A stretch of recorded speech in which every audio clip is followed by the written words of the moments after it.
Voilà, très bien. Bonjour à tous et bienvenue pour cette première édition de l'Open Source Experience, première édition parisienne du coup et puis internationale. Nous avons aujourd'hui des intervenants qui viennent du monde entier, que ce soit des États-Unis ou d'Irlande pour certains. Je souhaite également souhaiter la bienvenue à tous nos internautes qui sont connectés sur la plateforme en ligne. Merci à eux, pardon, je sais qu'ils sont nombreux ce matin. Alors, l'Open Source Experience, qu'est-ce que c'est en fait ? C'est d'abord le plus grand rassemblement de la communauté open source en Europe, ça c'est une certitude, mais c'est aussi le digne successeur, je dirais même héritier, du Paris Open Source Summit, qui était déjà le plus grand rassemblement de la communauté open source en Europe. Alors pour sa première édition, l'Open Source Experience est associé au CIDO, le CIDO qui est aussi une autre conférence technologique qui est initialement historiquement basée à Lyon et qui vit aujourd'hui, qui célèbre sa première édition parisienne à côté donc, de l'Open Source Experience. Pour démarrer cette conférence, j'aimerais que vous reteniez un chiffre en fait. Chiffre avec lequel vous allez pouvoir parcourir les allées du salon, chiffre avec lequel vous allez pouvoir aller assister à des conférences. Il y en a 250 aujourd'hui, 250 aujourd'hui, 70 stands sur l'Open Source Experience avec autant d'intervenants. Ce chiffre, c'est un chiffre extrait de l'étude, l'Open, et je me trompe à chaque fois, Forum Europe en fait, qui a été une étude commandée par la Commission européenne. Et ce chiffre, c'est le poids de l'open source dans l'économie européenne. Son impact économique représenterait, selon cette même étude, entre 65 milliards d'euros et 95 milliards d'euros. C'est quelque chose d'absolument phénoménal aujourd'hui. On assiste bien à une véritable croissance de l'impact économique de l'open source en Europe. Et bien sûr dans le monde, mais ce qui nous intéresse aujourd'hui, c'est véritablement l'Europe. Mais j'ai mieux encore. On peut calculer la valeur aujourd'hui de ce que représente l'open source, chaque ligne de code apportée, chaque contribution apportée au logiciel libre en Europe. Tout cela a un impact direct sur le PIB. C'est cette même étude qui le dit d'Open Forum Europe. Le ratio, c'est pour 10% de contributions supplémentaires au logiciel libre en Europe.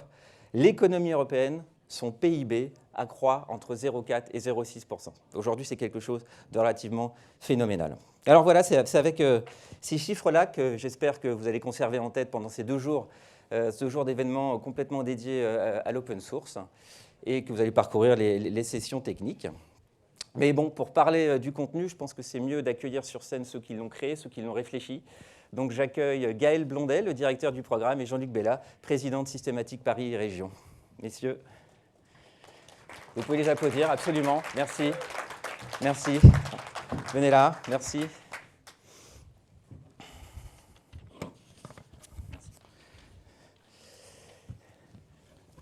Alors, vous avez assisté depuis de longues années à l'évolution de l'open source, suite à d'abord dans votre situation professionnelle évidemment, et puis en organisant différents événements. Aujourd'hui, dans quel contexte se situe ce nouvel Open Source Experience, Jean-Luc ? Bonjour à tous. Alors, avant de répondre à la question, je voudrais vraiment partager avec vous ma joie du fait qu'on se retrouve, en fait, ici, puisqu'on n'a pas fait de session l'an dernier. Et donc je vois qu'il y a déjà du monde. On se retrouve dans un nouveau format avec un nouveau partenaire. Et donc voilà, c'est une belle énergie. Donc maintenant je viens à la réponse à la question.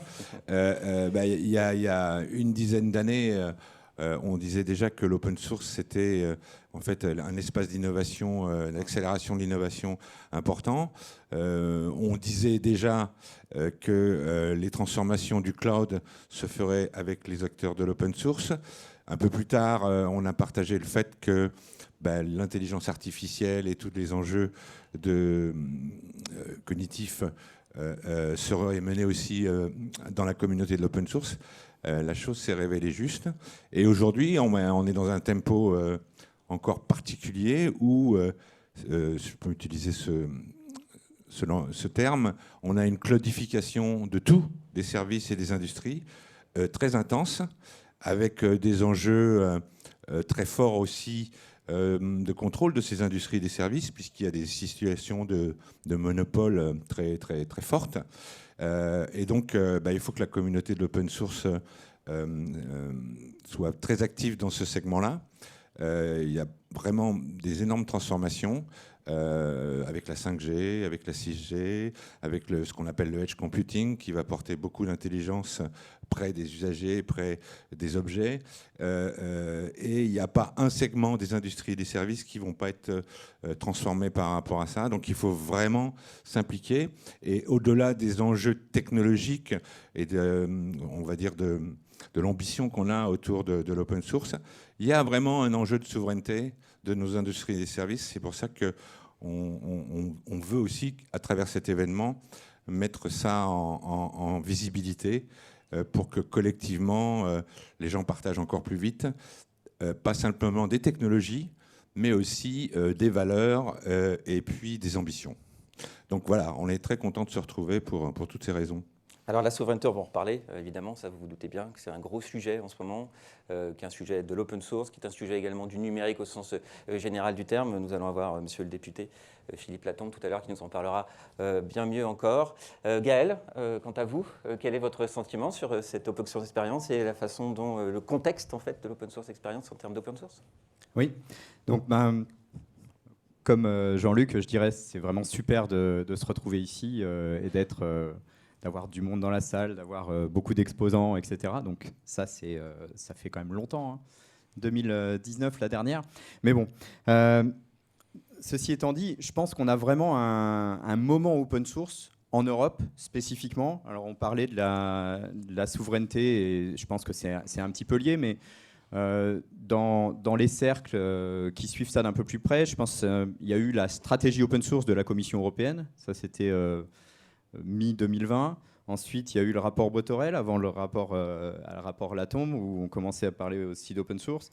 Quelque chose qui est peut-être passé un peu plus sous les radars, mais qui est important aussi, c'est aujourd'hui le rôle que prend le logiciel libre dans le nouveau plan national pour la science ouverte, avec l'idée, je pense que peut-être on en parlera tout à l'heure, mais avec l'idée que l'open source est aussi une façon spécifique de publier les logiciels issus de la recherche.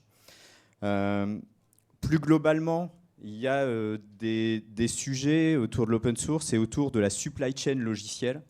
Et c'est aussi des sujets importants. Il y a quand même Joe Biden qui a fait un executive order dans lequel il cite l'open source spécifiquement, etc. Et je vois Saïd, je pense qu'il en parlera. Voilà, on a aussi d'autres initiatives qui parlent d'open source. Moi, j'ai hâte de voir ce que les représentants de GaiaX vont nous raconter sur le sujet pendant les 2 jours, parce qu'ils sont là, ils sont là aussi. Voilà, c'est un petit peu tout ce mix, cette mayonnaise qui commence à monter, quoi.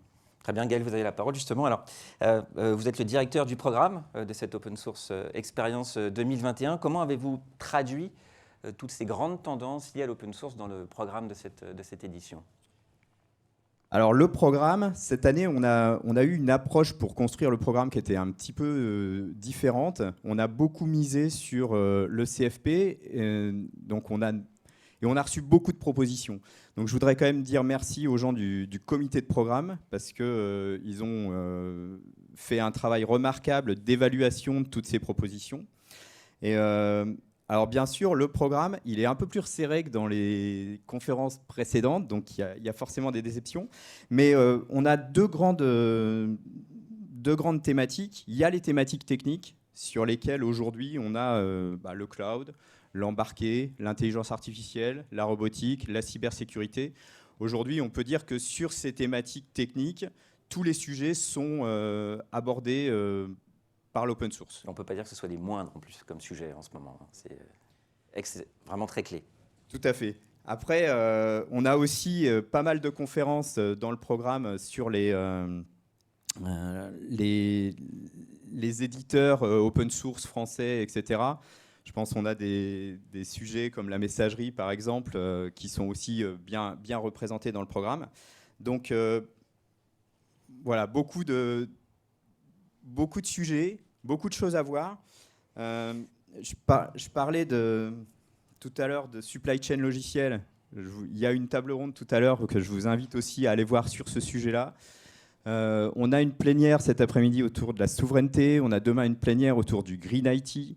Et donc, c'est vraiment des sujets importants. Et on voit que l'open source aborde aussi ces sujets importants. voilà, les sujets clés. Est-ce que, selon vous, justement, voir l'open source atteindre des couches peut-être qu'elle n'avait jamais explorées, ou même dans la façon de créer des choses, dans le processus de création, avec ces principes mêmes, je parle de l'intelligence collective notamment, est-ce qu'aujourd'hui, on peut y voir une forme de maturité, justement, dans l'open source? Alors, Jean-Luc? La maturité, elle est là, puisqu'en fait, l'open source est partout, quelle que soit la taille des entreprises qui y contribuent. Toutes les transformations industrielles et des services qui sont accélérés ces dernières années sont basés sur l'open source. Même des secteurs, donc moi je suis dans les télécoms, même des cœurs de réseau qui étaient avec des logiciels fermés, si je puis dire, il y a 10 ans, aujourd'hui c'est de l'open source. Et c'est de l'open source pour les raisons qu'on a dites en introduction. C'est parce que par construction, c'est un accélérateur d'innovation. Par construction, les éléments sont ouverts, on va dire, même si on peut débattre beaucoup de l'ouverture, mais les éléments sont ouverts, donc ils permettent de construire autour de ça. Et puis, un peu comme le protocole IP, il vient interagir d'une manière horizontale avec un grand nombre d'autres services. Et donc, on est dans une époque où l'interaction entre les différents services, l'utilisation des données d'un service à l'autre donne de la valeur. Donc il faut qu'il y ait des outils de partage, et tous les outils de l'open source en font partie. Donc c'est plus que la maturité. En fait, les choses vont se construire autour de ça. Gaël, vous avez certainement assisté aussi à une montée en puissance de cette prise en main de l'open source par les entreprises, je pense notamment en termes de gouvernance. Est-ce que c'est quelque chose aujourd'hui que vous ressentez véritablement ? Alors c'était aussi une des surprises ou un des points marquants du CFP, c'est qu'on a eu près de la moitié des propositions qui étaient autour de problématiques de gouvernance, de stratégie open source, etc.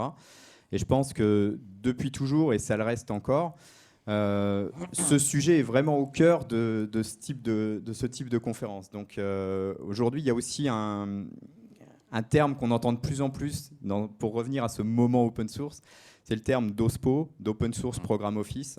Et je pense qu'il y a de plus en plus d'entreprises qui en viennent au niveau de maturité, justement, où elles définissent une équipe spécifique dont le rôle est d'assurer un petit peu la communication et l'interaction avec les communautés open source au sens large, et puis aussi s'assurer que les bonnes pratiques de l'open source infusent au sein de l'entreprise, en fait. D'accord. Dernière question, je vous demanderai d'être assez bref, s'il vous plaît. Aujourd'hui, à quoi se confronte véritablement l'open source et quels sont les enjeux principaux? Alors Jean-Luc, peut-être? Il y a des enjeux. Enfin, faut grandir, faut interagir, faut effectivement, interagir avec les grands groupes d'une manière un peu plus forte, et que toutes ces communautés échangent fortement. Les autres enjeux sont aussi des enjeux en fait de ce qu'on veut faire en fait avec ces technologies, des enjeux de souveraineté. Il ne faut pas être dans des schémas qui soient pas être sortis du fermé pour entrer dans un autre fermé de situation de monopole. Et ça, la communauté de l'open source, je pense, prend ça vraiment en main. Voilà. Et après, comme toutes les nouvelles technologies, il y a des règles qui sont importantes, qui sont autour de ça, qui ne sont pas forcément écrites comme ça, mais qui sont clés dans le futur, qui sont qu'est-ce qu'on fait avec ça, quelle éthique, etc. Donc ça aussi, ça fait partie, mais c'est un peu natif, on va dire, dans la communauté open source, donc je suis assez confiant. Oui, des questions de fond en plus. Oui. Gaël, un sentiment sur ce sujet également? Donc court. Oui, moi, je pense qu'un des risques pour l'open source, c'est ça peut être de croire que c'est trop facile. Et du coup, je pense qu'il y a malgré tout croire qu'il suffit de poster son code sur GitHub ou GitLab pour avoir fait de l'open source. Je pense que c'est un peu plus compliqué que ça. Il y a une vraie démarche de gestion de la propriété intellectuelle. Et donc, on en revient sur les sujets gouvernance, compliance, etc. Je pense on l'a dit, l'open source en termes d'indépendance technologique, c'est quelque chose qui est important. Mais ça demande aussi d'avoir des gens formés. C'est-à-dire que, et je crois que tous ceux qui sont ici dans des entreprises, ils ont du mal à recruter des gens qui font de l'open source. Et pour finir, je dirais que l'open source, c'est l'opportunité de collaborer au-delà de schémas qu'on connaît aujourd'hui. Et je pense que c'est vraiment ça la prochaine étape, c'est d'arriver à vraiment créer des consortiums autour de pratiques open source qui permettent aux entreprises européennes, petites, grandes, de collaborer ensemble pour projeter nos technologies en Europe, mais aussi au-delà, quoi. D'accord, donc une prospection encore plus large et surtout un besoin de compétences et de talents qu'on doit aujourd'hui pouvoir fédérer au sein même de cette communauté, même si elle est de plus en plus grande. Merci à vous deux. Jean-Luc, un dernier mot just peut-être pour... a few words in English because we are giving this introduction in French because we are in Paris. But I would like really give a big thank you for all speakers today that they will attend the different program coming from the different cities around the world, because open source by construction, it's really an international trend. And so it's just also to raise the point that the open source experience wants really to gather all the contribution all around the world. And so we are really happy to have you here in this room, specifically in this pandemic time, because it's not easy to travel, whatever your countries. So we really appreciate this. So welcome here. Yes, and just about the program in English. So, well, very quickly, please. Very quickly. There was a small bug, but in the printed program, you can see on every talk that will be in English, there is a small flag. And so we made sure we have something like more than 20% of the program that will be in English. So for every slot, you should have the choice between several talks in English, hopefully. OK, merci, thank you. Messieurs. Je vous invite à rejoindre votre place. Merci beaucoup. Merci. Alors, vous avez compris, on a parlé d'intelligence collective. On a également mentionné tout ce qui concernait la façon dont évoluait l'open source en Europe. Et on a surtout mentionné un nom très très fort en ce moment, qui est celui de la souveraineté. Alors la souveraineté, c'est justement le thème phare de notre prochain intervenant. À vrai dire, c'est même le sujet principal d'un rapport qui a été remis en mars ou mai dernier à l'Assemblée nationale. Ce rapport, c'est bâtir et promouvoir une souveraineté numérique nationale et européenne. Voilà, donc j'accueille monsieur le député de Vendée, Philippe Latombe. Alors, je vais faire un peu de logistique. Monsieur le député, installez-vous. Oui, on va s'asseoir, Merci d'être parmi nous ce matin. Alors, comme je disais, en fait, ce rapport est dans tous les esprits, aussi parce que, en fait, il accorde une place au logiciel libre, qui est un peu inhabituel, alors qui va beaucoup plus loin que ce qu'on a pu voir en termes de politique jusqu'alors. Et bien, surtout, j'aimerais insister sur un contexte aujourd'hui en matière de souveraineté, et à mon avis, c'est quelque chose de très très fort. On assiste à une dichotomie qui est extrêmement prononcée, en fait, une volonté très forte de souveraineté, mais avec un recours quasi systématique en fait à des solutions qui ne sont pas qui sont non européennes en fait. Donc merci d'être là. Est-ce que vous pouvez nous parler un petit peu de votre rapport et surtout quel est l'attrait par rapport à cette souveraineté? Alors le rapport il est né d'un constat assez simple qui était au début de la pandémie, où il a fallu que le Parlement continue à fonctionner, et la meilleure façon de fonctionner et de tenir des réunions à distance, c'était de faire des réunions avec Zoom. Pour l'Assemblée nationale, faire des auditions avec des ministres sur des sujets qui peuvent être aussi importants que ceux de la pandémie et de la relance et de toute la partie crise économique qui arrivait, le faire sous Zoom, ça nous a tous inquiétés. Donc on a travaillé beaucoup, on est quelques parlementaires à s'être inquiétés de ce sujet-là, et le président de l'Assemblée a demandé à ce que je puisse conduire un rapport sur ce sujet-là. Rapport qu'on a voulu vraiment transpartisan. Donc le président du rapport, enfin le président du groupe de travail était quelqu'un de l'opposition, et il y avait tous les groupes parlementaires qui étaient représentés au sein du rapport et qui ont participé au rapport. L'idée était vraiment de voir comment est-ce qu'on pouvait bâtir une souveraineté, et pas simplement l'avoir au niveau national, mais l'avoir au niveau européen. Aussi dans l'esprit de se dire que la France allait prendre la présidence de l'Union européenne à partir de janvier, et que donc il y avait peut-être des sujets que nous avions en interne que nous pouvions porter au niveau européen, et au contraire des sujets européens qu'on pouvait intégrer en Europe, intégrer en France, en se disant qu'ils étaient précurseurs de quelque chose qu'on pouvait faire ici. D'où le rapport qui n'est pas un rapport. Par exemple, on parle du logiciel libre. Eric faisait partie de la mission et du rapport.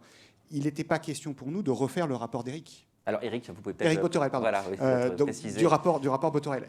Il n'était pas question de refaire le travail qu'avait fait Eric. Il était au contraire intéressant de voir ce qui, dans le rapport d'Eric Boterel, n'était pas encore mis en place et comment est-ce qu'on pouvait soit le mettre en place, soit aller plus loin. Et d'où la proposition qu'on a faite sur le logiciel libre en disant l'État doit, par priorité, utiliser du logiciel libre et par défaut et sur justificatif, expliquer pourquoi il n'y recourt pas.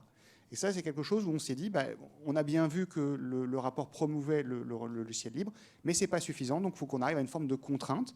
Ouais. La seule contrainte que l'État peut comprendre, c'est la contrainte normative, la contrainte légale, ce qui est le rôle du Parlement. Voilà, alors justement, vous pointez du doigt la commande publique assez fortement. D'ailleurs, je vais citer exactement la proposition concernant le logiciel libre, c'est imposer au sein de l'administration le recours systématique au logiciel libre en faisant de l'utilisation de solutions propriétaires une exception. Voilà, c'est ce mot exception qui est très fort. Alors, pour être un petit peu plus précis, justement, pour vous, quels sont les points de défaillance aujourd'hui qui sont liés à cette commande publique ?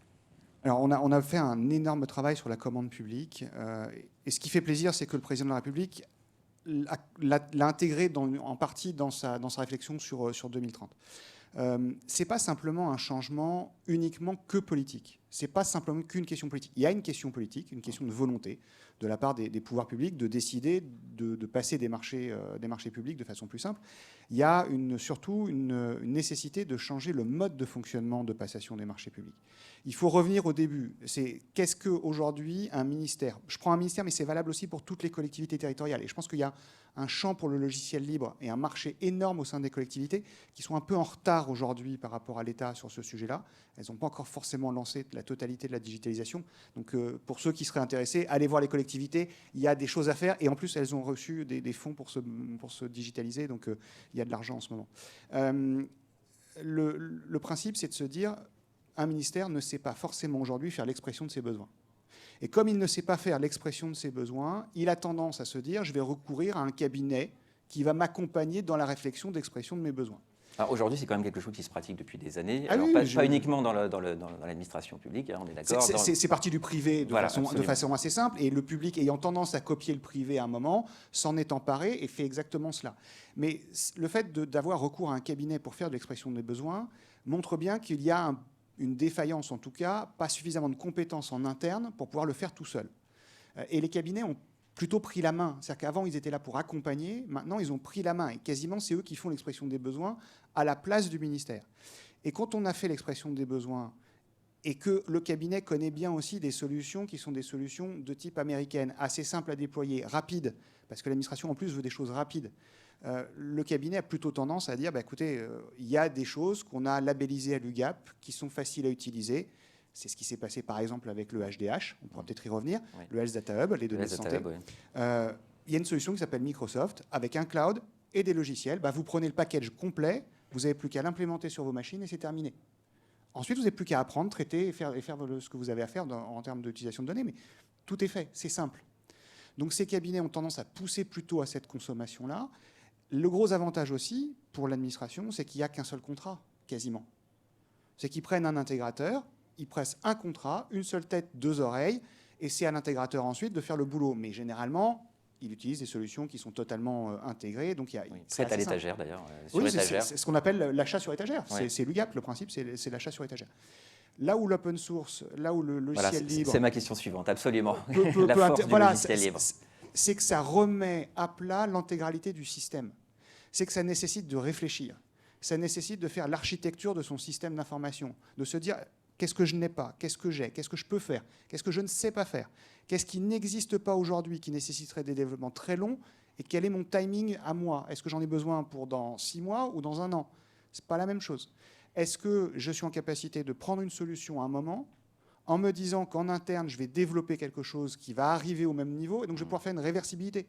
Là encore, je reprends l'exemple du HDH. On avait dit au Health Data Hub, on avait dit c'est Microsoft parce qu'il n'y a pas mieux. Mais dès qu'on aura trouvé une solution ailleurs, on basculera.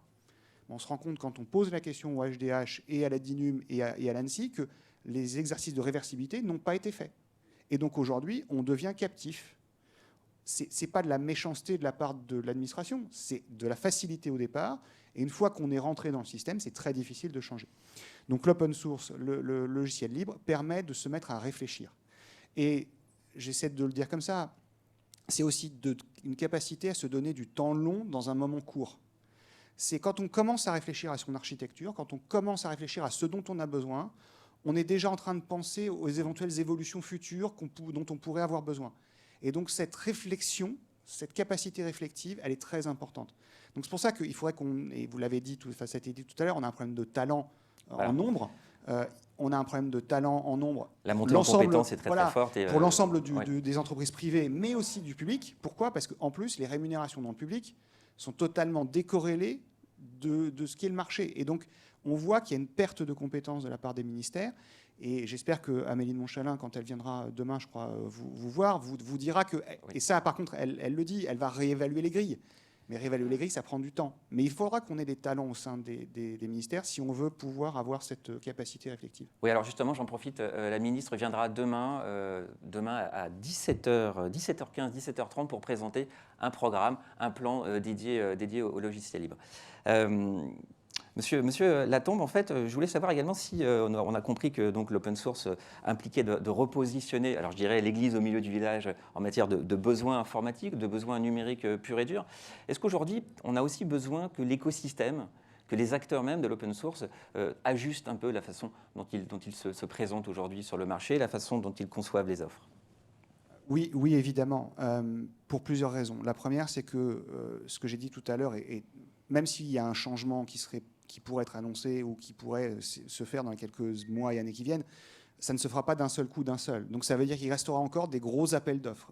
Pas d'appels d'offres comme on peut le proposer, des appels d'offres qui soient divisés, qui soient allotis et qui permettent à des petites entreprises d'y répondre plus facilement. Donc on va rester quand même sur des gros appels d'offres.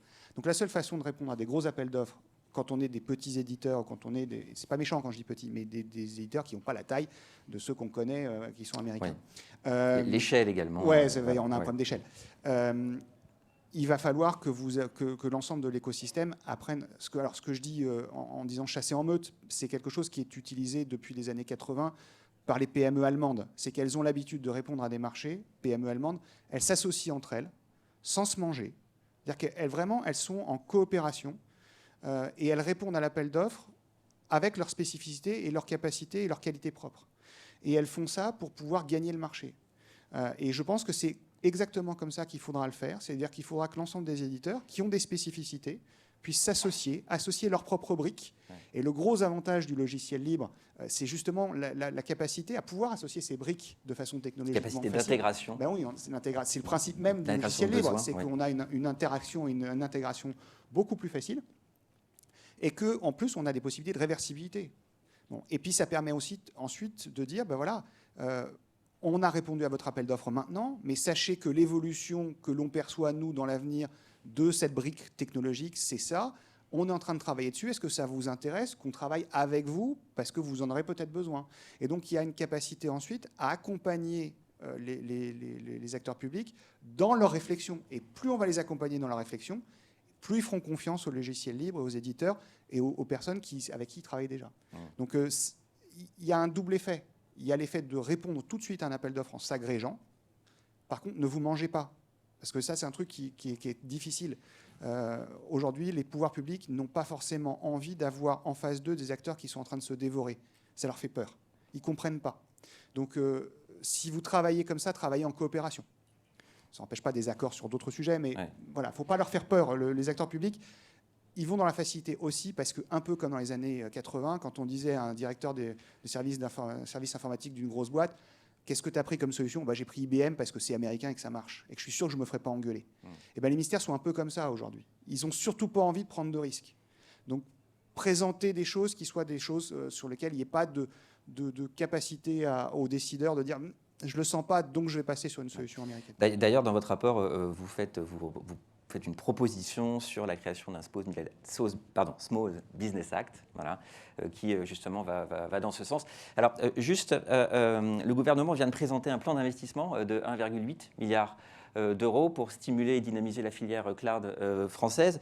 Est-ce que, du coup, tout cela ne va pas dans le bon sens? Ça ne va pas dans ce sens-là, justement, dans une forme de cohésion de l'écosystème français? Alors, si ça va dans le bon sens, quand on dit qu'on va mettre de l'argent pour développer, digitaliser et aller vers le cloud.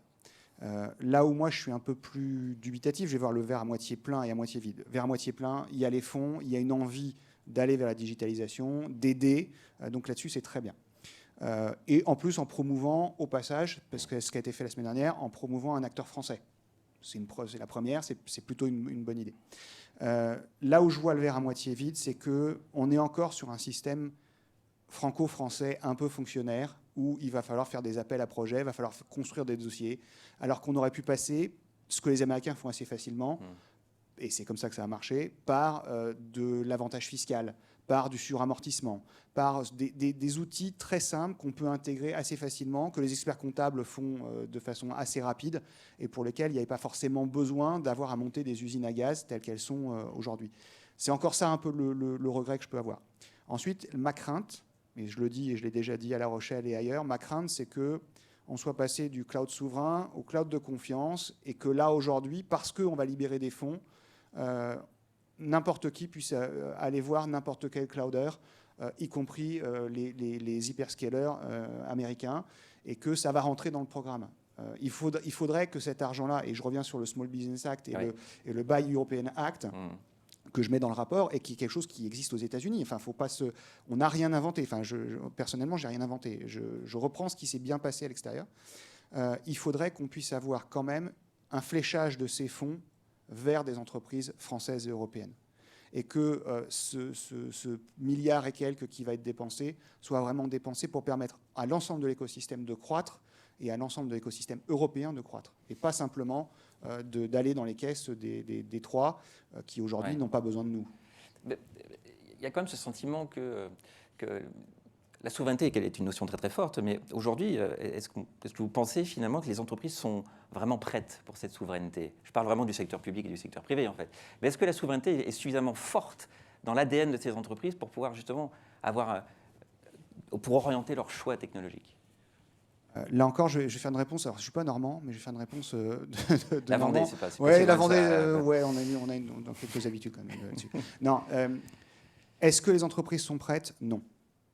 Est-ce qu'elles vont l'être? Oui, parce que le RGPD passant par là et le Privacy Shield ayant été invalidé, les oblige à repenser dans leur tête le stockage de leurs données et comment ça va devoir se faire, pour éviter qu'elles se fassent taper, parce qu'il y a quand même des sanctions financières et surtout des sanctions en termes de réputation. Et ça commence à les titiller un peu, de savoir qu'éventuellement des données personnelles puissent partir ailleurs. Donc elles n'étaient pas prêtes, elles commencent à se dire que là, il va falloir qu'elles y travaillent. La question, c'est quels outils?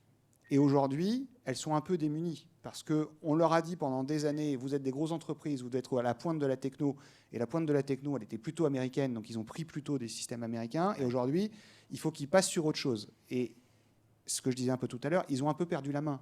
C'est qu'en prenant des choses totalement intégrées, cloud plus suite logicielle, ils ont perdu l'architecture de leur système d'information, ils ont perdu la main sur le développement qu'ils pourraient avoir à terme.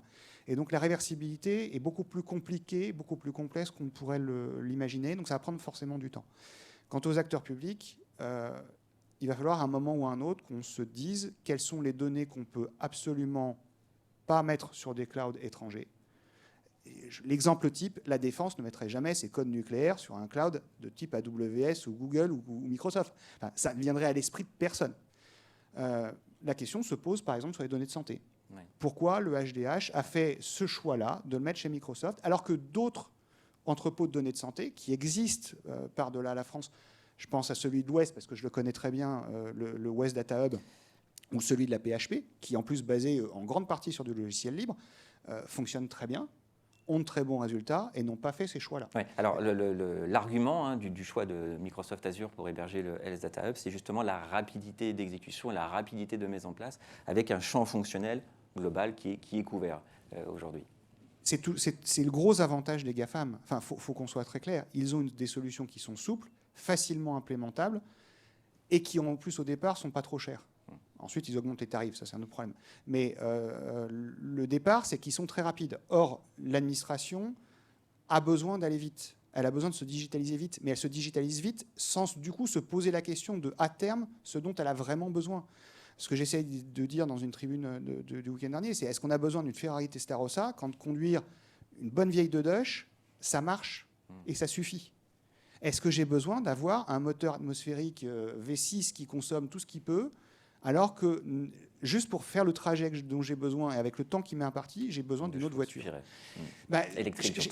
Ouais, non, mais j'ai pas dit qu'il fallait revenir à l'âge de pierre. C'est pas du tout ce que j'ai dit. Mais je pense qu'il faut qu'on se pose à chaque fois la question sur le temps long de la réflexion de ce qui est important pour moi et de ce qui ne l'est pas, ce qui est essentiel ou pas. Et si je dois faire un choix en urgence, ce qui peut arriver, je peux le comprendre dans une période de pandémie. Encore que pour le HDH, j'ai toujours pas compris pourquoi la pandémie était un facteur de rapidité. Mais ça veut dire qu'il faut que je pense à la réversibilité tout de suite. C'est une fois que la crise sera passée, comment est-ce que je développe le système qui me permettra de basculer. Et donc, ça veut dire quand même réfléchir à des ponts. Et aujourd'hui, le logiciel libre permet de faire ces ponts assez facilement, alors que les logiciels propriétaires ne le permettent pas. Ouais. Voilà, il y a une forme d'addiction et de perte de souveraineté, puisque la souveraineté, c'est pas le souverainisme, c'est pas le nationalisme cocorico bleu, blanc, rouge. C'est la capacité à faire un choix et de garder cette capacité à faire un choix tout le temps. Et donc, à un moment, de faire une réversibilité. Merci, monsieur le député. Alors, dernière question. Donc, ce plan de financement gouvernemental d'1,8 million de la filière cloud comprend tout un volet sur la recherche. Voilà, aujourd'hui, vous connaissez le phénomène de l'open science, évidemment. Quel est votre sentiment sur cette question ? Alors, plus on va pouvoir développer la recherche, et mieux ça sera. Je pense, contrairement à ce qui a été dit, qu'on n'a pas perdu la guerre du tout sur le cloud et sur l'ensemble des sujets. Il faut simplement qu'on arrive à trouver les points d'excellence que nous avons aujourd'hui pour permettre de les développer et ensuite de s'appuyer dessus pour pouvoir agréger l'ensemble des écosystèmes et surtout se développer. Sur les données, moi, mon inquiétude, et je pense que ça pourrait aller là-dedans, il va falloir qu'on réfléchisse à un moment ou à un autre à faire un règlement général de protection des données industrielles. On a fait le RGPD, ça marche bien. Il va falloir qu'on aille au stade du dessus, parce que c'est certainement la donnée industrielle qui sera le carburant de demain. Plus la donnée personnelle, ou en tout cas beaucoup moins, mais la donnée industrielle. Ouais. Et avec tous les nouveaux outils sur lesquels on est très bon en Europe, tous les outils de edge computing dont on a parlé, tous les outils connectés qu'on va pouvoir mettre dans toutes les machines-outils, notamment chez les Allemands, tout ça, ça va générer de la donnée. Et ces données-là, si on ne sait pas les exploiter, si on ne sait pas les utiliser, on perdra encore une partie de notre souveraineté. Donc allons vers ça, avec du règlement et avec surtout du développement d'intelligence artificielle et de calcul sur ces données. Et tout le regard se tournait aujourd'hui vers Gaia-X, justement, et ce grand projet qui, en matière d'échange et de consolidation des données industrielles, le partage de données industrielles, place beaucoup d'espoir dans ce domaine. Merci, monsieur le député, merci beaucoup.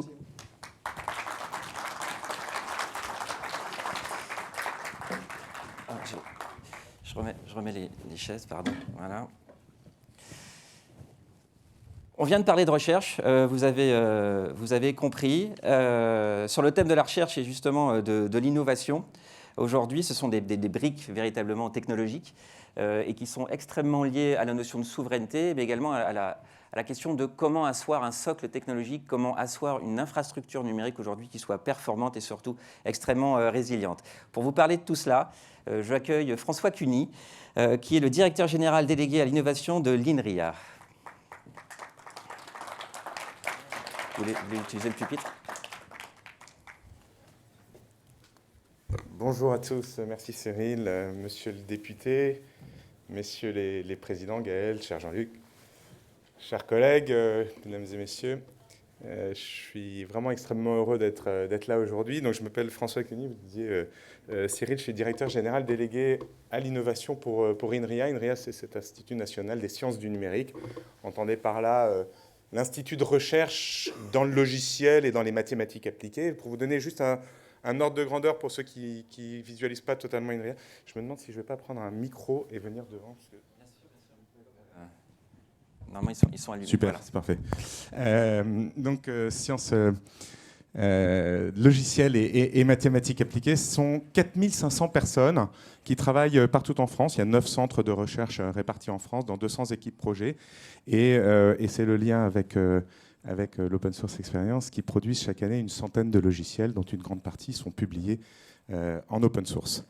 INRIA, c'est aussi un soutien de très très très longue date à l'écosystème open source. On était là au lancement de ce qui s'appelait à l'époque l'Open World Forum et puis Paris Open Source Summit. On était là aux côtés du pôle systématique dans la création du GTLL, du groupe thématique logiciel libre.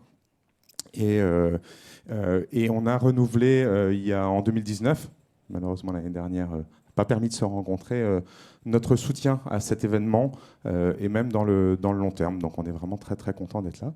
Mais INRIA, c'est aussi un soutien à l'open source de très longue date sur plein d'autres sujets. Je pense par exemple, et je vais en citer juste quelques-uns, notre contribution, notre portage et le fait qu'on ait défendu l'idée que le W3C, World Wide Web Consortium, et son bureau européen en France, associé à Antipolis, et soit porté par INRIA. C'est la construction d'un institut de recherche en informatique sur le logiciel libre, IRIL, il y a un certain nombre d'années. C'est la contribution à la rédaction de licences open source adaptées au droit français, qui s'appelait les licences Cécile, qui s'appellent les licences Cécile, qui ne sont pas très utilisées, mais qui existent. Et puis c'est plein de contributions sur des logiciels, je pense à des choses que vous connaissez tous, comme le compilateur GCC par exemple, ou une librairie de calcul qui s'appelle Scilab. Voilà, donc un vrai engagement. Dans la suite de mon intervention, je vais rapidement, je pense, redire ce que disait monsieur le député. Pourquoi aujourd'hui c'est si important pour nous que d'être engagés dans des dynamiques de logiciels libres et d'ouverture? Je pense que la raison de la crise a révélé cette problématique de souveraineté. Si je reprends les mots de Mark Andreessen, qui était ce fondateur de Mosaic et de Netscape en 2011 dans les colonnes du Wall Street Journal, le logiciel dévore le monde. On s'est rendu compte pendant 2 ans, là, je pense que ce que voulait dire cette phrase. Le logiciel est partout, ça on le sait, mais en plus on en est dépendant. On le subit quand il ne fonctionne pas. On a tous... Je reprendrai l'exemple de la visio qu'évoquait monsieur le député, mais était contraint par ce logiciel. Et donc ce logiciel qui dévore le monde nous pose face à une question d'indépendance, de souveraineté, de capacité que l'on ne peut pas négliger. Et ce que je pense profondément, c'est que la maîtrise de cette souveraineté, comme disait monsieur le député, c'est pouvoir faire des choix et pouvoir garder cette possibilité de faire des choix. Mais c'est aussi, et ça passe par la maîtrise d'un certain nombre de choses, et en particulier les infrastructures. Vous savez, ces infrastructures sont les choses, dans le domaine de l'énergie, on les connaît bien, les infrastructures d'énergie, il faut pouvoir produire, il faut pouvoir distribuer. Dans le domaine de l'éducation, l'infrastructure de notre système éducatif, dans le domaine de la santé, dans le domaine des routes, on connaît les infrastructures. Dans le logiciel, dans le numérique, c'est un peu plus compliqué. Je vais vous donner quelques exemples des infrastructures qui me paraissent absolument critiques et sur lesquelles on a probablement des choses à faire. Les systèmes d'exploitation. Les systèmes d'exploitation, aujourd'hui, on sait bien que nous ne sommes pas vraiment ou peu équipés par des systèmes d'exploitation dont on maîtrise les choses, et en particulier pour les outils qui nous arrivent et qu'on utilise plus aujourd'hui, que sont les smartphones que vous avez en main ou les objets connectés de demain. Et je pense qu'il y a des choses à faire. Je ne sais pas si ça résoudra des problèmes ou ça nous évitera des scandales comme celui qu'on a vu avec Pegasus, mais en tout cas, si on ne maîtrise pas, on ne saura pas ce qui se passe derrière, et c'est un vrai sujet. Premier point. Deuxième sujet, et celui-là est d'actualité avec les annonces hier sur la stratégie d'accélération sur l'intelligence artificielle. L'intelligence artificielle, c'est quoi? C'est anticiper et être capable de traiter, manipuler, gérer, générer les données. Alors les données qui arrivent de nos smartphones personnels, celles évoquées par monsieur le député dans le monde industriel. On a pour le coup des vraies compétences en France, en Europe. Certains d'entre vous connaissent une librairie qui s'appelle Scikit-learn, qui est une librairie de machine learning qui est développée à l'origine à INRIA. Il faut savoir qu'avec son 1 million de téléchargements annuels, elle se place au même niveau que la librairie de Facebook qui s'appelle PyTorch, et juste derrière celle de Google qui s'appelle TensorFlow, et que probablement on a là un outil qui est capable de nous éviter de nous enfermer dans des solutions qui ensuite évidemment nous amènent à utiliser autre chose que juste ces librairies de machine learning. Deuxième sujet, donc tous les outils de l'intelligence artificielle et du machine learning.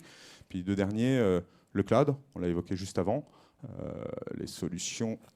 On a plutôt eu un constat d'échec en France, en Europe, avec les quelques initiatives de cloud souverain. Il y a une initiative européenne actuellement qui s'appelle donc Gaia-X et dont vous entendrez beaucoup parler. INRIA a rejoint de façon assez volontaire cette initiative pour essayer de défendre cette idée qu'on peut avoir des solutions qui n'enferment pas, qui restent ouvertes. Et on va voir comment ça peut se faire, parce que les tensions ne sont pas obligatoirement évidentes, mais ça me paraît un sujet extrêmement important. Et puis le dernier point, je pense que ça fait écho à ce que je disais sur le World Wide Web Consortium. C'est les standards ouverts du web, le web distribué, la capacité à avoir une pensée sur ce que sera le web du futur, avec probablement une meilleure maîtrise personnelle, industrielle, individuelle des données que l'on y partage. Et pour tout ça, je crois que c'est le lien avec ce qui se passe aujourd'hui. La capacité à rentrer dans ces infrastructures, à mettre en place ces infrastructures, elle passe en grande partie par des communautés autour du logiciel libre. Qu'est-ce que fait INRIA pour soutenir ça? Et je vais aller assez vite. On a trois outils qu'on a mis en place pour soutenir ça, dont vous entendrez d'ailleurs parler dans les stands. Le premier est en partie lié à notre activité scientifique et à ce qu'on évoquait qui est la science ouverte, c'est d'avoir un endroit où on peut stocker, archiver, mettre à disposition, tout en garantissant évidemment la transparence, et ça c'est la caractéristique du logiciel libre, mais aussi la pérennité des logiciels et des codes sources. Et ça s'appelle Software Heritage, et je vous invite à aller voir cette librairie dont on entendra parler dans une des conférences, je crois aussi, ou une table ronde prochaine. Deuxième sujet, c'est que dans le monde de la recherche, mes collègues font de la science avec un objectif de communication, de partage, et on n'est pas un institut éditeur de logiciels, ce n'est pas notre métier. Et donc la première chose, même si on produit beaucoup de codes en logiciel libre, ce ne sont pas toujours des codes avec le niveau de fonctionnalité, l'ergonomie industrielle. Et donc il y a une action à faire si on veut qu'un certain nombre de ces codes puissent être mis à disposition, soient utilisés réellement.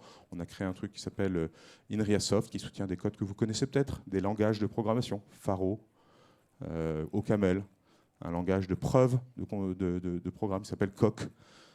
Des langages des logiciels dans le domaine de la santé. Alors, on a plusieurs, Vigil, MadeInRIA, SOFA, j'en oublie certainement. Un autre domaine dans l'analyse des ondes cérébrales, BCI, donc, qui s'appelle OpenVibe, et puis évidemment la librairie Scikit-learn que je mentionnais tout à l'heure.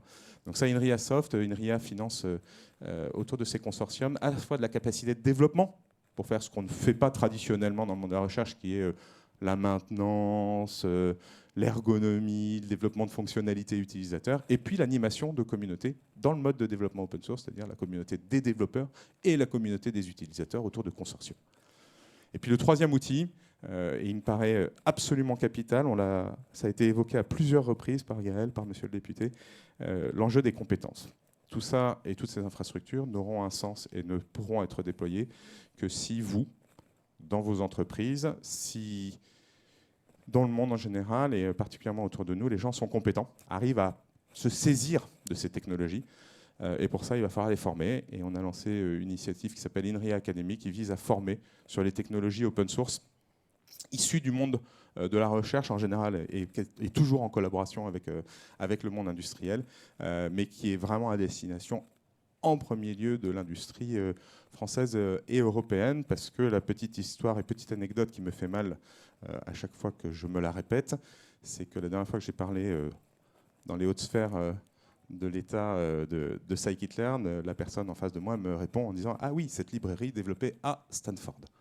Et là, on comprend qu'on a pas mal de petites choses à faire pour gagner le combat, mais ça va. C'est une confusion.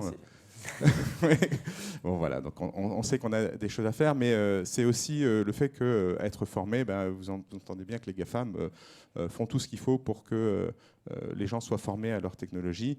On évoquait tout à l'heure le fait d'accéder aux technologies pour pas cher au départ, voire on développe beaucoup, et dans mon domaine, le soutien à l'entrepreneuriat, aux startups. Tous les entrepreneurs européens se voient envoyer un mail ou une sollicitation dans leurs premières années d'existence par les grands acteurs américains pour leur proposer des accès gratuits à leurs infrastructures, évidemment gratuits pendant un certain temps. Et donc, vous imaginez les conséquences après dans la chose. Voilà, je vais m'arrêter là, juste pour vous dire qu'en terminant, je suis à 200% derrière ce qui a été dit juste avant mon intervention. Tout cela ne se fera que si on joue collectif, que si on joue en écosystème. Et donc, à la fois pour soutenir ou pour venir exprimer vos besoins en termes d'archivage, de stockage dans la librairie Software Heritage. Si vous vous êtes intéressé par les consortiums open source dont vous entendrez parler dans les couloirs, ou si vous avez besoin de formation, on est évidemment à votre disposition. Venez nous voir, on est un outil au service de cette souveraineté numérique française et européenne que l'on appelle de nos voeux, et donc à votre service, parce que la souveraineté numérique, c'est avant tout l'impact économique local, national, européen, qui nous paraît un enjeu capital. Voilà, j'en ai terminé. Merci beaucoup. C'est un merveilleux mot de la fin. Merci. Merci François Cuny. Alors la transition est toute faite, finalement.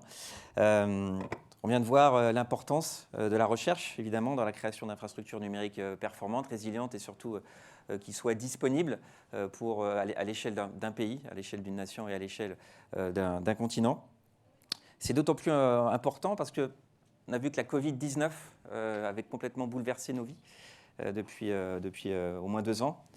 Et on a été témoin, en fait, peut-être sans le savoir, d'un phénomène d'open science. J'entends par open science la capacité qu'on a à ouvrir les choses, la capacité qu'on a à utiliser des principes de mutualisation des ressources, de partage. Et aujourd'hui, on n'a jamais assisté à une création de vaccins aussi rapide durant cette pandémie. Alors justement, ce sont plutôt ces coulisses aujourd'hui que nous allons vous faire découvrir à travers notre prochaine table ronde et ces intervenants. Alors, parce que nous avons aujourd'hui des intervenants internationaux, merci à eux d'ailleurs, je vais passer en anglais si vous le voulez bien. Voilà, I'm going to switch into English now.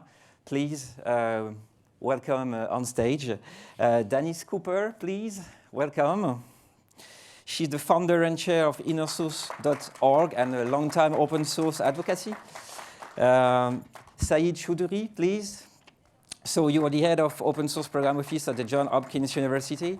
And please have a seat here. And Titouan Galopin, please. Welcome. So you're founder of the enpremierligne.fr. Please have a seat over there. Thank you. But to start this new session, we have a small video of Lauren Gartner, which is not physically present here. So she's the Alton and Sandra Cleveland Professor in the Department of Civil and System Engineering at Johns Hopkins University, and she's also a specialist in modeling infectious disease risk. So, on peut lancer la vidéo, s'il vous plaît.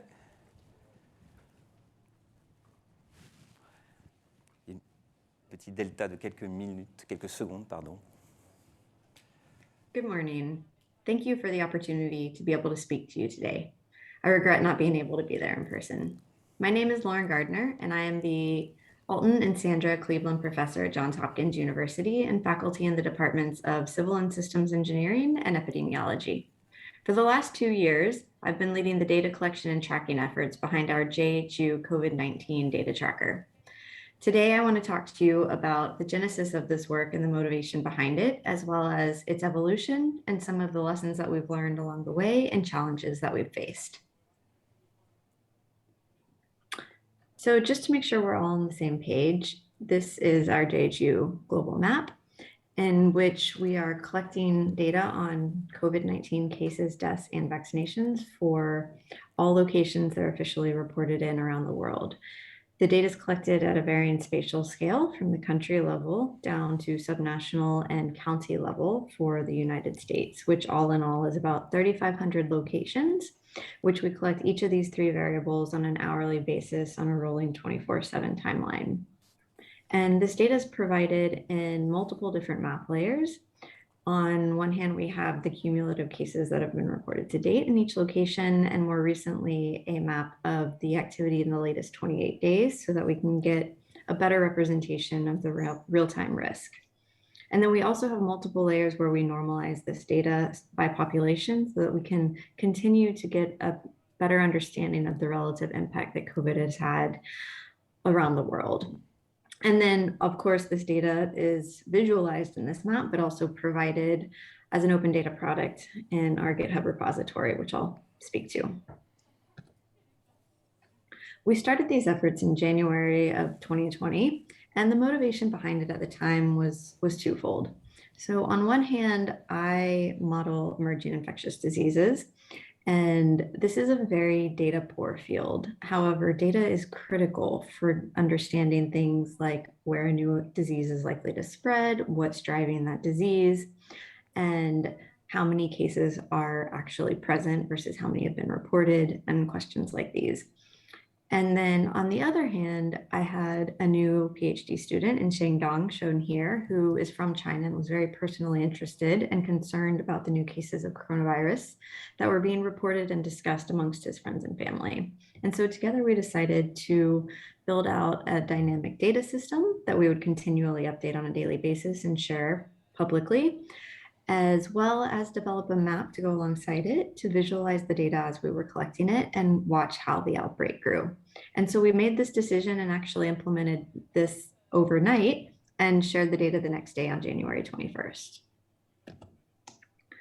From the start, the founding philosophy underlying this effort has been open data and open science. It's been critical to us to be transparent about what we were doing and providing the information in an accessible format for anyone that wants access to it. And so to date, everything that we've collected and put up on the dashboard has been made publicly available and lives in our GitHub repo. And similarly, the map layers are actually provided as a feature ArcGIS service, and the data is all available for use under attribution license. I think that this is really critical because, of course, this was started as a public health effort to help inform decision-making and educate the public. So the initial architecture underlying these data collection efforts was very simple because it had to be. We were essentially manually collecting data from very non-traditional sources where any cases were being reported, as long as we could validate that data as coming from an official public health agency or government agency. And then this data was manually collected and pushed to initially a Google Sheets doc for open use, and then entered into our dashboard for visualization purposes. This was fine when there was a few hundred cases around China, but obviously did not scale. And in that first week since we started the effort, the interest in this work grew from hundreds to thousands to 1 million hits per day as it was being picked up by multiple news agencies and being reported as the outbreak was growing outside of China and being reported around the world. So we knew we needed to scale these efforts dramatically and quickly. We partnered with multiple amazing teammates working with us on this. One was Esri, who is the provider of the mapping tools and software that we were using for visualization. Another was the Johns Hopkins Applied Physics Lab, who helped us build out a more robust and automated data collection pipeline. And then also the Johns Hopkins libraries, which helped us with more centralized hosting of these services. And this is the team that, across those organizations, that's pretty much not slept for 2 years because of this effort. We adapted the architecture with two main focuses at the start. One was to expand our sourcing of the data, which was now being reported in many new parts of the world. And so obviously we needed to collect data from more independent locations. And then the second was automation, and we needed to automate as much of this process as we could. And so we addressed these two efforts, scaling the sources from, what was a handful to dozens, and collecting this data, which then was pushed into a GitHub repo because we quickly outgrew Google Sheets, that could be pulled from by individuals or, for instance, the news organizations that were relying on this data to inform the public, as well as pushing the data through GitHub directly to our dashboard and making it available there for other individuals and institutions that wanted to do their own mapping efforts. So we often use the analogy that we were building a plane while flying it, and I'll add in a lightning storm. So we are building out this infrastructure, identifying these sources for data and collecting it and processing it and curating it, while the outbreak is growing exponentially in scale in terms of number of locations affected, and also while the usership of our information is growing as well, from the millions into the billions of hits per day. These are not even the most updated stats, but at this point, I know we've had well over 200 billion requests for the data and over 3 million views on the dashboard itself. And this demand was coming from everywhere, which is great, but was a challenge. It was, as we expected, utilized by decision makers, policymakers, all the way up to our highest heads of state, but also broadly used by the general public as it was circulating on social media platforms and referenced in the mainstream news. So this posed new opportunities, but also new demands on us for providing very accurate and timely data. I don't have time, obviously, to get into it, but we have scaled our architecture dramatically, and this represents where we currently are, which is still very much an evolving system. We have substantially expanded our set of sources, which now includes hundreds of independent data providers, which are almost solely individual public health agencies at different levels: city, state, county, national, subnational, with a handful of some aggregate data providers, and automated this data collection. We have autonomous collection agents in place that pull this data and feed it into a very comprehensive data curation process that critically involves things like an anomaly detection system that we've built from scratch to deal with a lot of the issues of data quality that we know exist, and try to help mitigate errors that are propagated from the data sources through to the dashboard in our open data product. We also have things like fusion logic in place and data service APIs. And this is a joint human machine effort where we have as much automated as possible, but we still have some human component in place to review and approve any potential errors that we identify before we send those through. And the data is then pushed from here into the GitHub as this open data product, and also then to our global dashboard, as well as the Coronavirus Resource Center for a lot of the visualization and analytics that are conducted on it. And so today, I think that this data has served a lot of public good. And part of that is because of how accessible we've made it, how transparent we've been. The data helps inform individuals on their own decisions by being integrated into things like Google Maps. It's obviously relied upon by the media and informs individuals through that as the main reference point for COVID risk that they utilize. And then I think as a public health modeler myself, I'm excited about the fact that it's played such a critical role in driving public health policy, as it's relied upon by the CDC modeling teams and forecasting efforts there. So it's probably obvious, but this has been a real challenge. It is hard, and the main reason is because standards matter with this kind of a thing, and we have been conducting this in an environment where there is a huge lack of standards. And this is in multiple different facets. On one hand, there's huge ambiguity in the way that parameters are defined. We're trying to collect data on cases and deaths, and these do not have any consistent definition across time or across space. And so we're consistently dealing with the fact that we want to provide and compare apples to apples, and that is a real challenge. And so we try and stay as consistent as we can with the latest CDC guidelines, but those themselves are, of course, changing because of the environment that we're in. There's also massive instabilities and inconsistencies in reporting. And this is in the data structures and the mechanisms in which this information is being reported, which is also continually changing. And so sometimes there's varying levels of machine readability and changing data structures as well, which make reading in the information and then propagating it through our system quite a challenge, which has really been the motivation behind a lot of the anomaly detection technology that we've developed. There's also disturbingly, lots of discrepancies in reported numbers across authoritative sources. The state of Texas will say one thing about a particular county in that state, and the county will say something different about itself. So we've had to develop fusion logic to deal with some of these kind of inconsistencies. And then, of course, we're dealing with the pandemic, and there's a huge variability in frequency and time of day reporting around the world. And so all of these together have made this a very messy process that has posed challenges on a daily basis to our team to try and deal with. In light of this, we feel strongly that there need to be some improvements in open data principles and open data standards around public health data. This is a standardized reporting system for all notifiable and emerging infectious diseases. It needs to be conducted and implemented at a temporal and spatial scale that's granular enough to be actionable.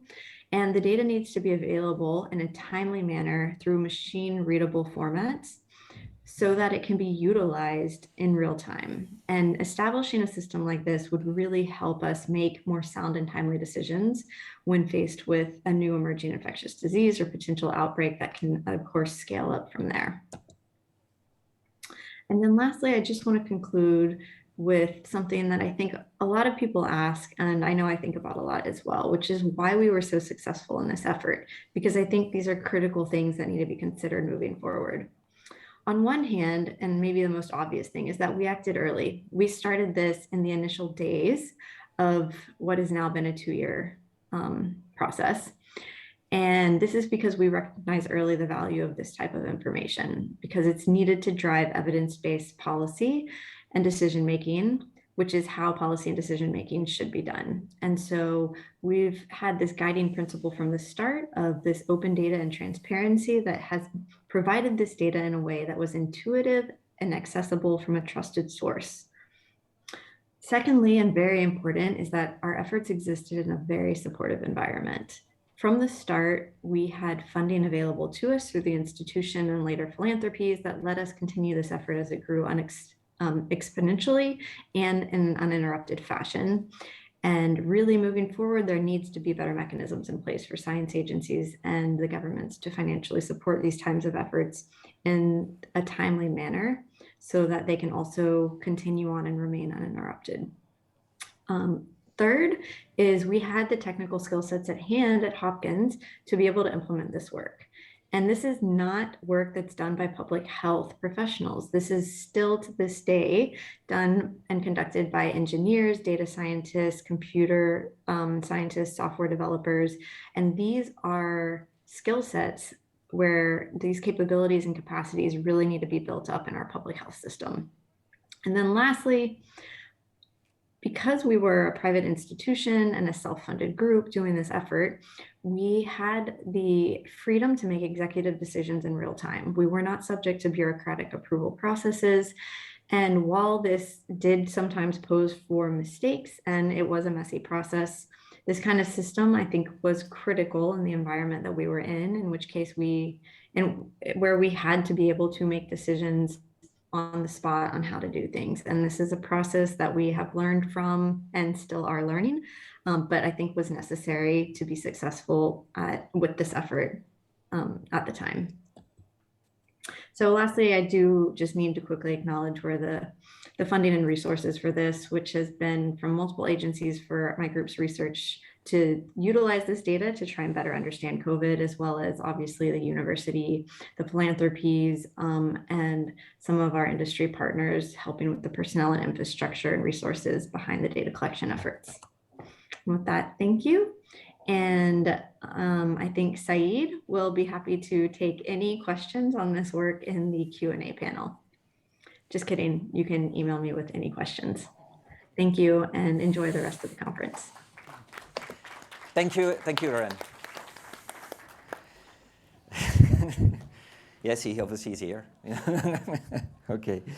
Thank you for this amazing tracking system, and thank you for helping us at fighting, this really crisis, very, very short crisis.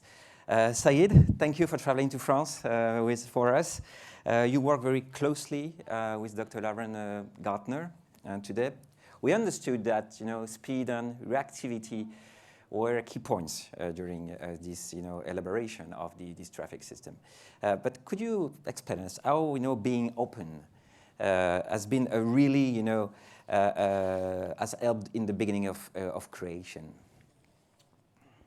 Sure. It's open now. So thank you for the opportunity to be here. I appreciate that. Yeah, so as Lauren mentioned, the reality is without open data, this wouldn't be possible. So the fact that so many data sources are available openly is what made the map possible. Now, one thing that she and I have discussed a fair amount is what are ways we would have hoped things would have been improved, particularly through open source. So there's two ways that come to mind. One is when you look at the diagrams about how the architecture evolved, that is a significant amount of engineering effort that took place to account for how the data are not standardized. Fundamentally, we didn't always understand how the data were organized, how they were presented, and how they could be interpreted. So we've had to spend a tremendous amount of effort in real time as we were providing the information to upgrade the engineering. So one way, as Lauren mentions and recommends, is to have a standard way of presenting public health data, which I think is a good goal. It's an admirable goal. But when you think about all of the counties, all of the states in the United States, and you think about all the countries in the world, that's a significant challenge and effort right there. So another community that I work with is the medical community at Johns Hopkins, and they have made significant progress toward how their data are described in standard ways. But they still cannot share all of the data for privacy reasons, patient data, medical reasons, and so on. What this community has done is built a set of open source tools that they agree to use and present their data in terms of how they work with their data through these tools. So it's actually easier to understand how the data are organized and presented and analyzed by looking at the open source code than looking at the data directly. So imagine if these public health agencies were told, if you can't standardize all of your data, could there be half a dozen or a dozen sets of tools that we use, and we can use those to interpret the data. And then the second is the map and the dashboard itself. So one thing I need to be very clear about, the company that provides this software, ArcGIS, ESRI, or Esri, very helpful. We could not have done this without them, invaluable help, but they were just as unprepared as we were. So I will tell you a true story. When I saw the first version of this map, I contacted one of my managers who manages our account for ArcGIS, and I said, I've seen this map. Do I need to know anything? Do we need to do anything? And she said, no, I talked to Lauren and her grad student. They think it'll be taken down in a week. So we were not prepared for this kind of worldwide phenomenon. Who was? So Esri, the software, was really not designed for this purpose. So one of the things that an open source software, or at least extensions of open source software, and which Esri could be involved in working on, is how the data are displayed. So one of the things we've talked about a lot is those large red dots and small dots. Is that really the best way to display this kind of information? So those are the kinds of things that I think we could look at if we took an open source lens to this work. All right, okay. Thank you, Saïd. Denise, thank you too for having traveled to France. And thank you for being here. So you developed the COVID tracker, the tracing app for Ireland, actually. Could you detail us how being open has also promoted the creation progress, So the contact tracing app that he's referring to was actually developed by Nearform, which was a company that I worked for at the time. And we got a call on St. Patrick's Day from the Irish HSE asking if we were interested in working on this project. And since all of our other work had just stopped, it seemed like a good enough idea. But it was an interesting and difficult process to get it to work properly because epidemiologists want to find a patient zero. That's fundamentally the job of epidemiology, or has been. But GDPR says you can't track people. You can't trace.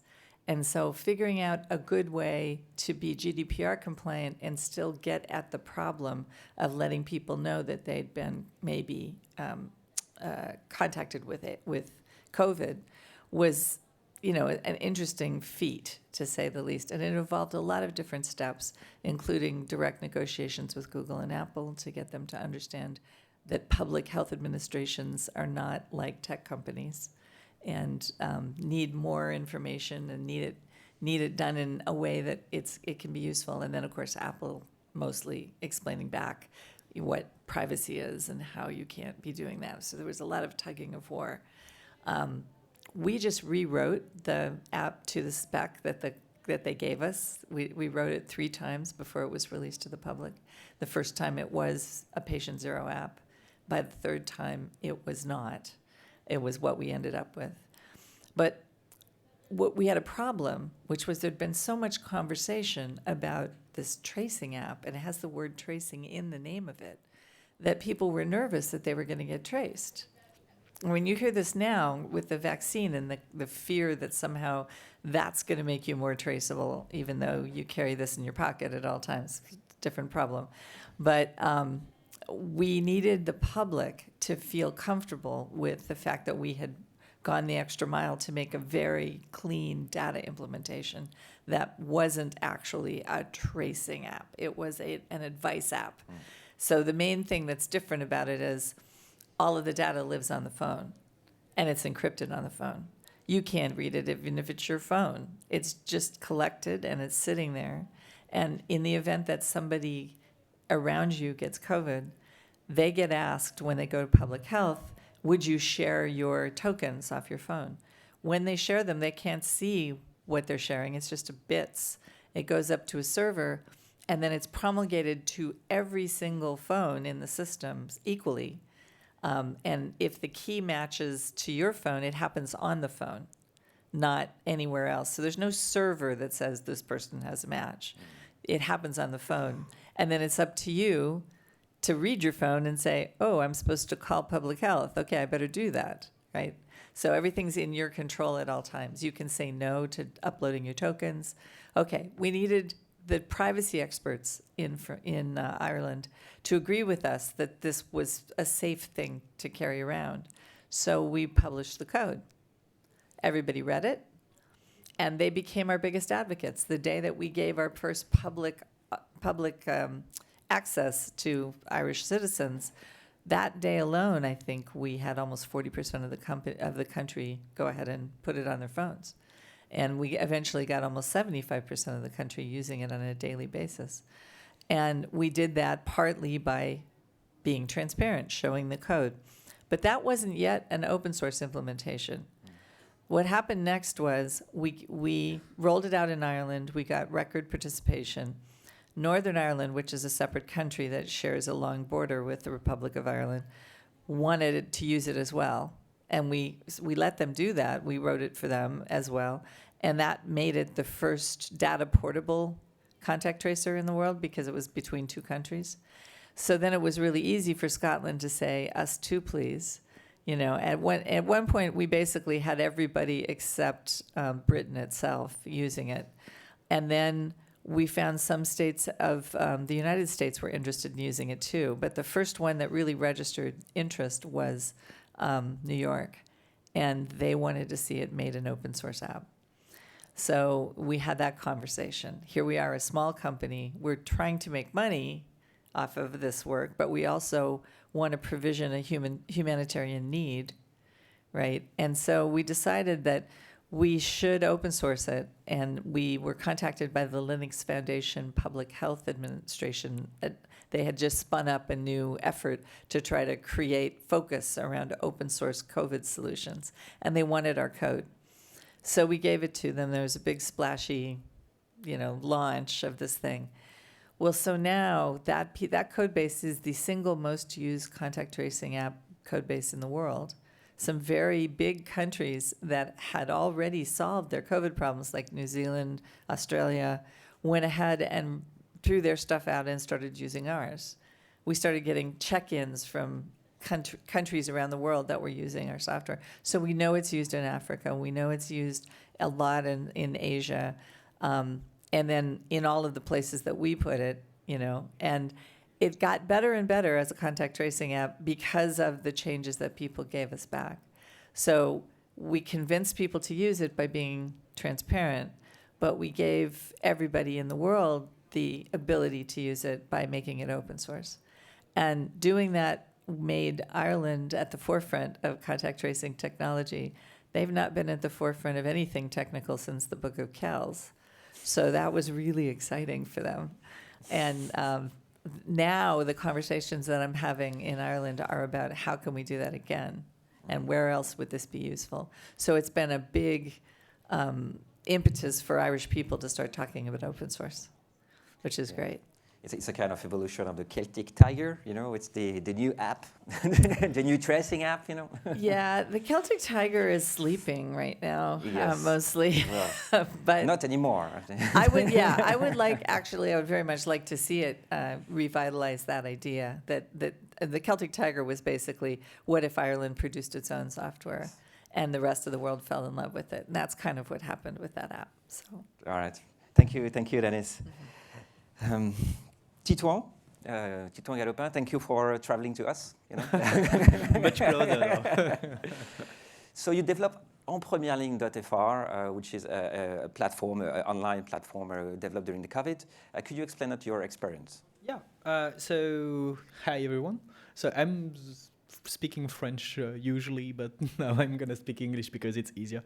So, En Première Ligne, or On the Front Line in English, was a project we built with a group of friends. So we are 4. I'm representing them today. So basically, the idea was a matchmaking app, kind of. So in France, in the beginning of March, I think, I don't remember precisely the date, but on a Thursday, the president of France announced a lockdown that would gonna be in place on the Monday of the next few days, meaning that in 4 days, people needed to have a way to solve their logistical issues regarding groceries, regarding children, regarding various things in their life, which would change dramatically over the course of a few days. So initially, the idea at this time was to build a super small app that would allow people to locally help together, help each other. So that people in the same zip code basically would be able to go to somewhere else, keep the children, or buy groceries for someone else, especially frontline people, so healthcare workers, but also cashiers, also firemen, also a lot of other jobs which needed to be filled. So this original idea was what we built, and we built it in an open source way since the beginning. So that I think that's going to lead to the next question. So I'm not going to go ahead too much. You're right. So how does it help being open, actually? Yeah. During this process? So basically, the idea initially was very small, and as Dr. Garner was saying, and as Denise was saying as well, it's very interesting to notice that being early was very important, but we had to adapt a lot along the days and months afterwards in order to be able to encompass the new findings about the COVID, about the new features we needed. So, for instance, we opened a senior section afterwards when we realized that it could be something very helpful as well. So we had to adapt a lot, and being open gave us 2 main things that were very important in our success.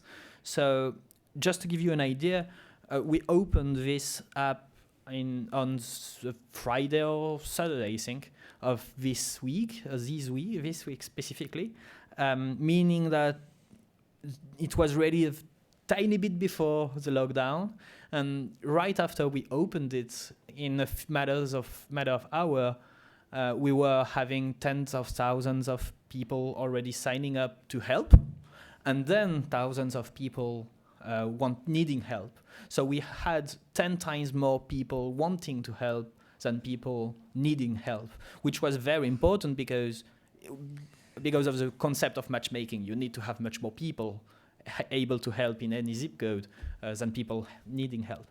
And so this was possible, in my opinion, mostly because we were very open since the beginning, meaning that our code base was open source, Our data was open. We were making matches on a human basis. Every single match we made was a click on a button that we made, our group of friends. So everything was very open and very transparent, with the idea that people are giving their personal information about them and also about their kids. So it's very critical that people trust it.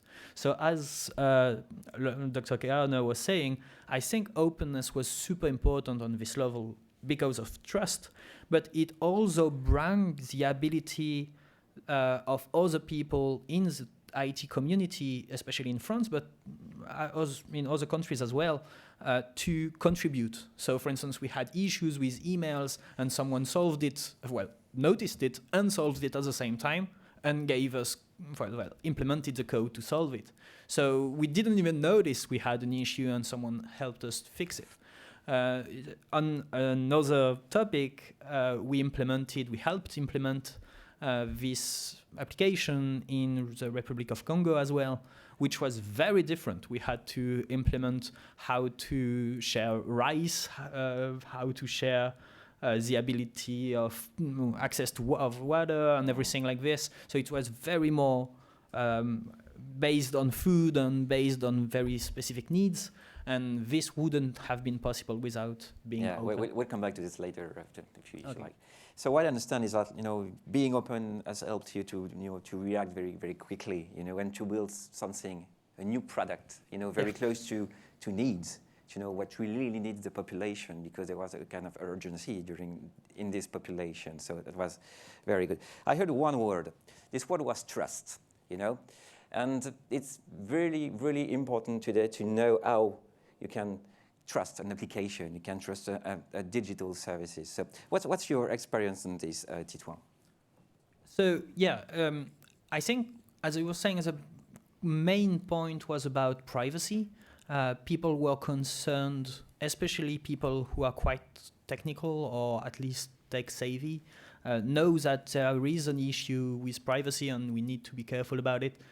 Which is why we were very open about the code, about where we were hosting data, how it was organized.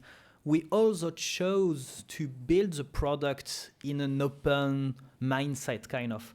Not technically speaking, not only is it the code base open, but there is also the mindset of not trying, as you were saying, not trying to do everything for the users, but trying to help them make the match and then discuss between each other. So for instance, one choice we made very early was, in order to make the match, we basically send an email with both parties in copy, and then we let them handle everything they want.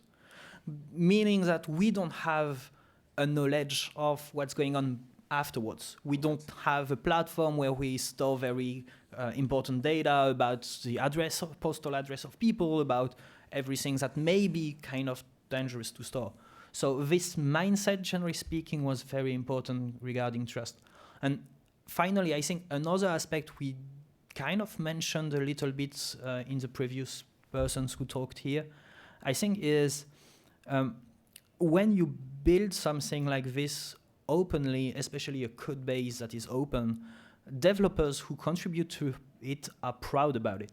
And it's super important that people are proud to contribute to this. That's a good practice, Yeah, and so people who contributed to, people who helped were very proud to help, and people who contributed to the open source code base were very proud to contribute on it. So it did have a very big impact as well, I think. All right, thank you. Dennis, what's your point of view about trust, and being open?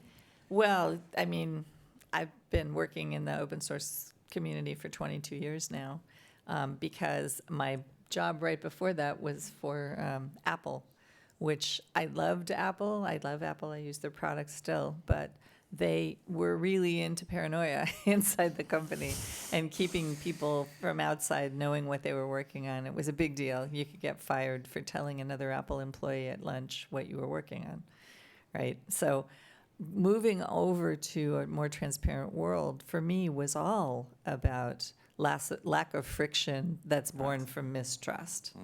And when the pandemic happened, finding solutions that people could share the work on and have that pride factor also created a large body of people who felt like they could talk about why this was a trustworthy thing.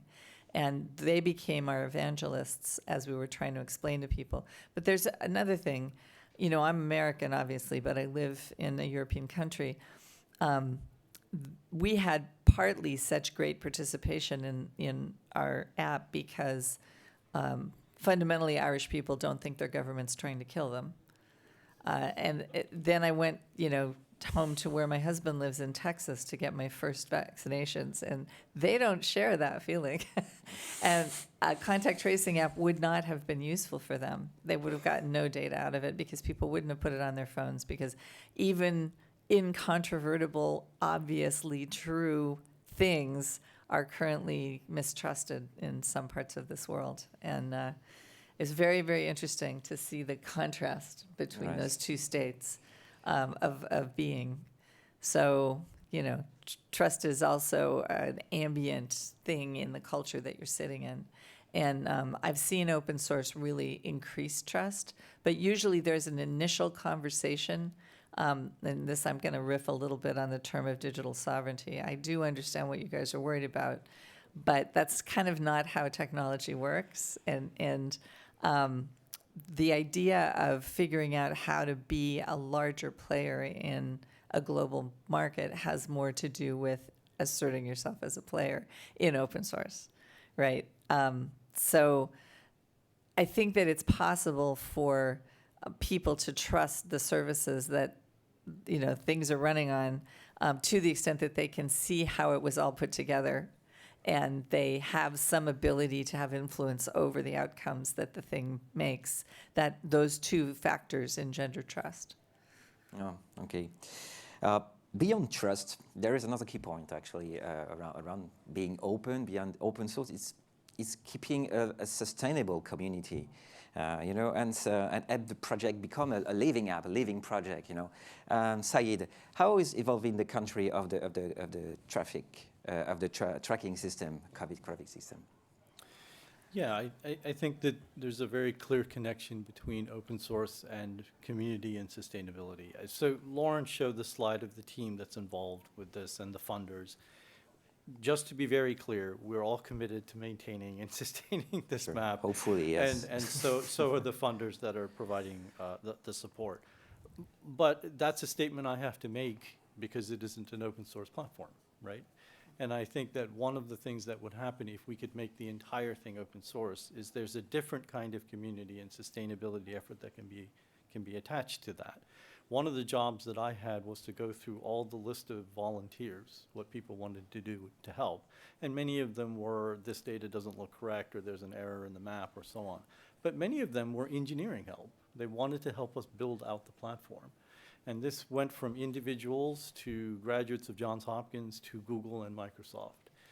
And if we could have somehow built, a community with that level of expertise and that level of diversity, if you will, I think it just lends itself to a certain kind of sustainability. So, another way of putting it is that even on the trust dimension, we rely on Johns Hopkins and its funders to maintain this dashboard, and we will do that.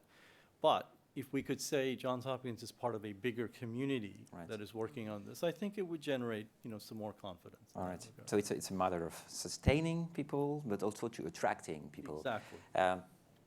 Dennis, what's your point on this? How do you manage to sustain this open source conversation with people? Sure. Well, as you know, because we talked before, I started a movement called InnerSourceCommons.org 7 years ago. And you guys can go look at that. That's InnerSourceCommons.org. That is a place where people come to learn how to use open source methods inside proprietary engineering organizations to fix some of the ills of, old-fashioned engineering. Because I think it's pretty well validated now that this is a faster, better way to make good, high-quality software. Well, my intention in creating that was not to help proprietary companies run better, although I'm happy to do that.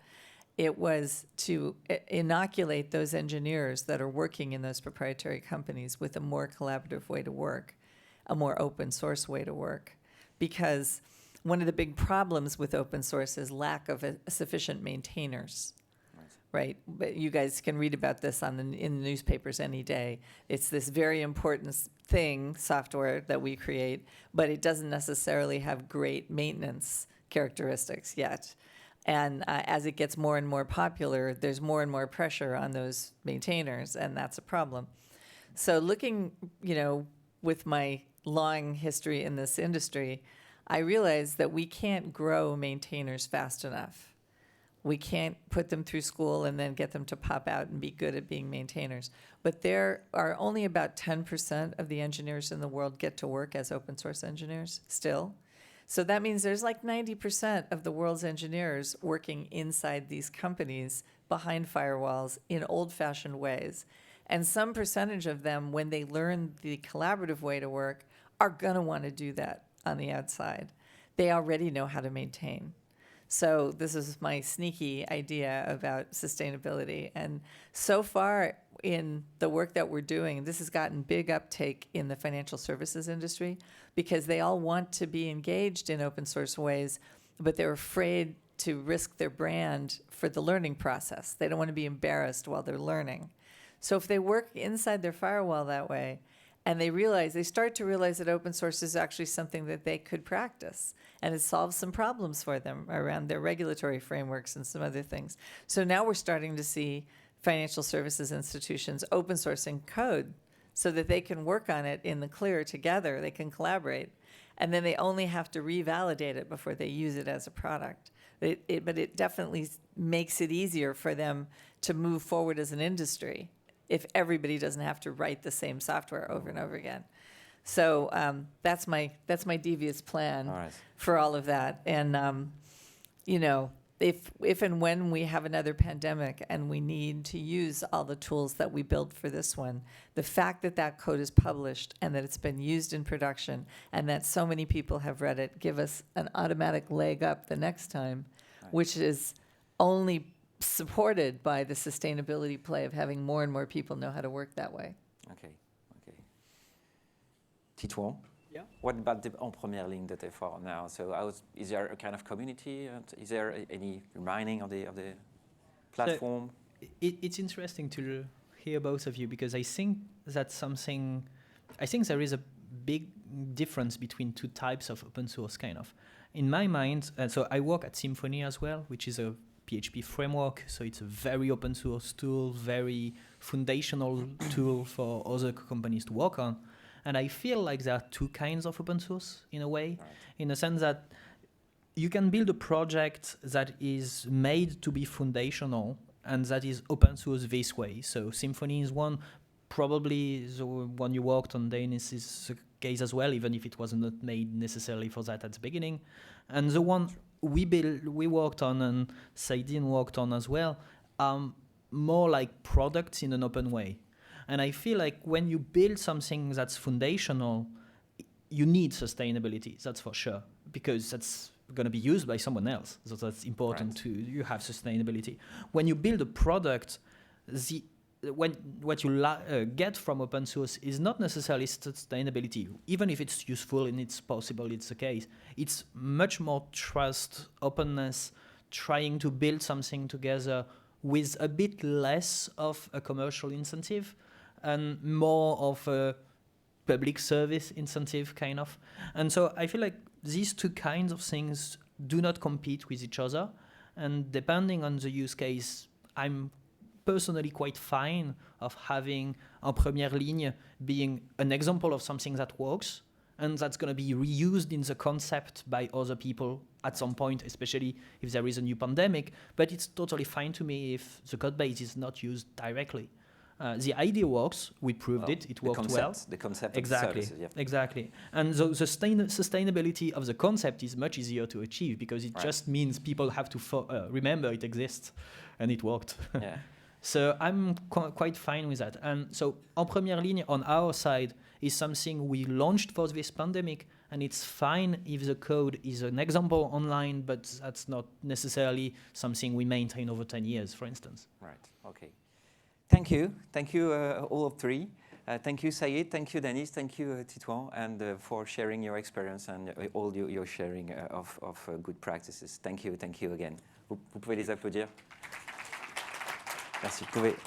You can go back to your seat. Thank you. Thank you.